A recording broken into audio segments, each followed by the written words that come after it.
All right, so in that last sobriety, I asked you to go back. Okay, go back and watch Lucky or Not. Um, don't know if you did. That's fine. Tonight, I'm going to talk about a flashback. So you went back, and I had a flashback. Flashbacks are very common occurrences. I think we all know that. We can admit that. Some of them aren't very uh, challenging. Some of them aren't very mysterious or scary.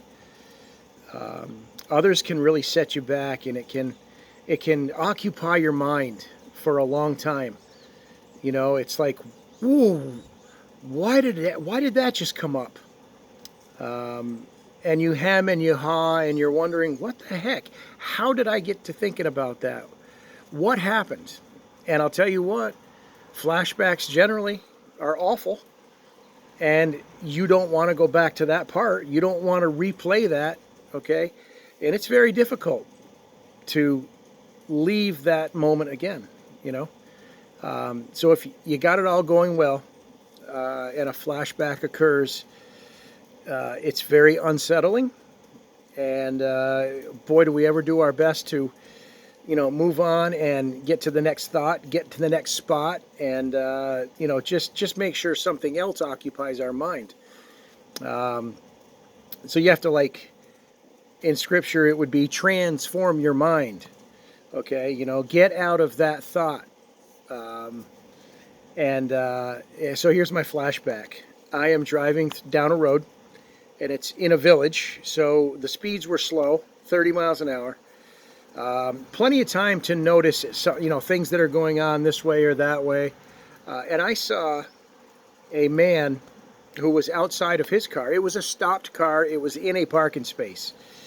And I saw a man outside of his car, and he was wrestling with his like tailpipe, his muffler, like it was loose, and he was trying to pry it loose even further, to break it off, so that he didn't have to drive any further with it dragging. And that is exactly my flashback. And a previous sobriety, we talked about DUIs. And the reason that I got my first DUI was, no, not because my tailpipe was dragging on the ground, causing sparks at 2 o'clock in the morning, and I drove right past a police officer. No, that's not the reason that I got a DUI. I got a DUI because I was driving under the influence. Okay, so let's just make sure we're all understanding that. But what had happened was, I pulled off the road previously, and I tried doing the same thing. I was on my back trying to pry and twist and hack, if you will. No, I did not have a saw, but I had a rusted exhaust system underneath my car, and there was a critical joint in the piece, a connector, connecting area. It had rusted, but not fully broken off. Therefore, the muffler was dragging on the pavement, causing sparks to come out the back.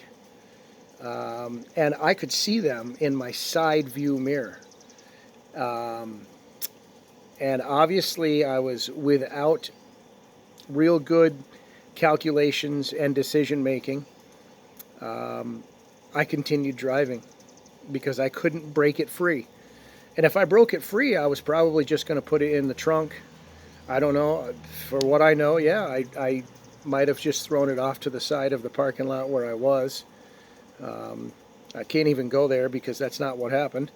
But I proceeded driving through a village, the wee hours of the morning, muffler dragging, sparks coming up from behind the car, and clearly went right past a police officer. That was my first DUI. And when I drove past this man, It was morning hours, and I mean like 7 or 8 a.m. Let's just say it was like breakfast time, if you will. And he was at a coffee shop. And he was feverishly trying to break the exhaust pipe off the back of his vehicle.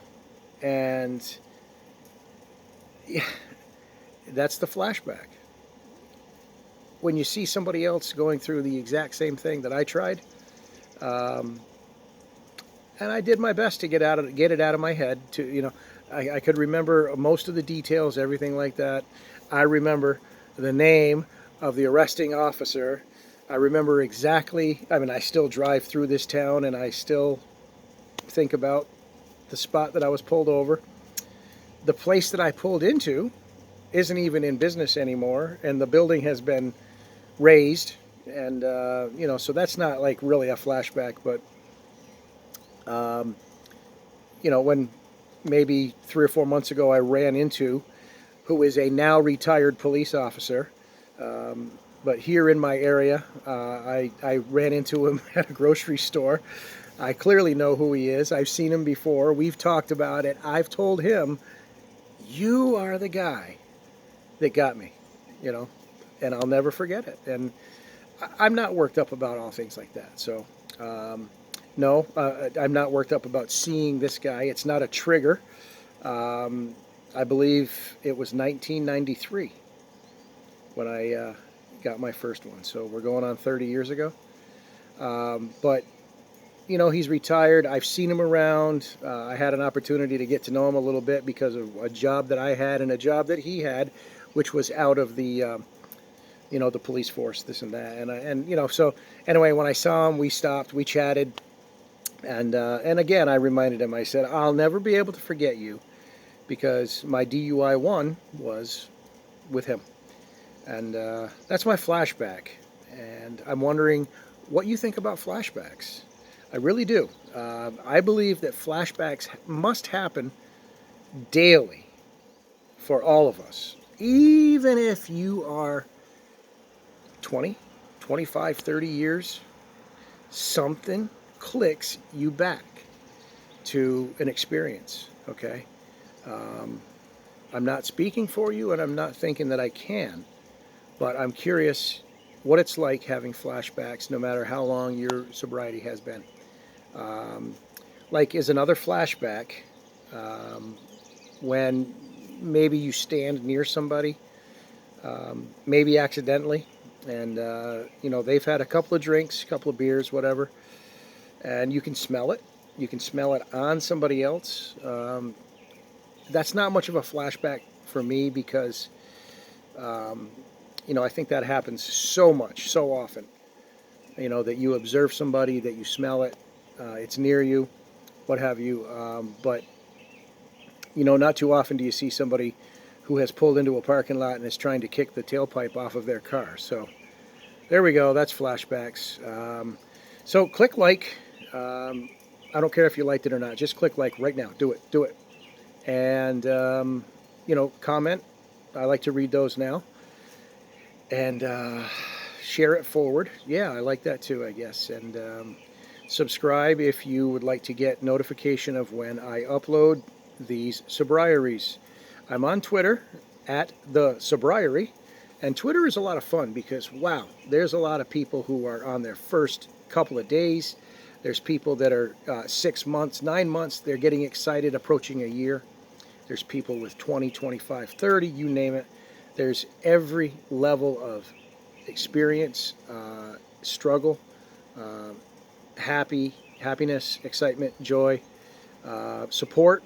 The biggest thing is the support. So I'm really enjoying the Twitter thing at the Sobriety, and I'll see you soon.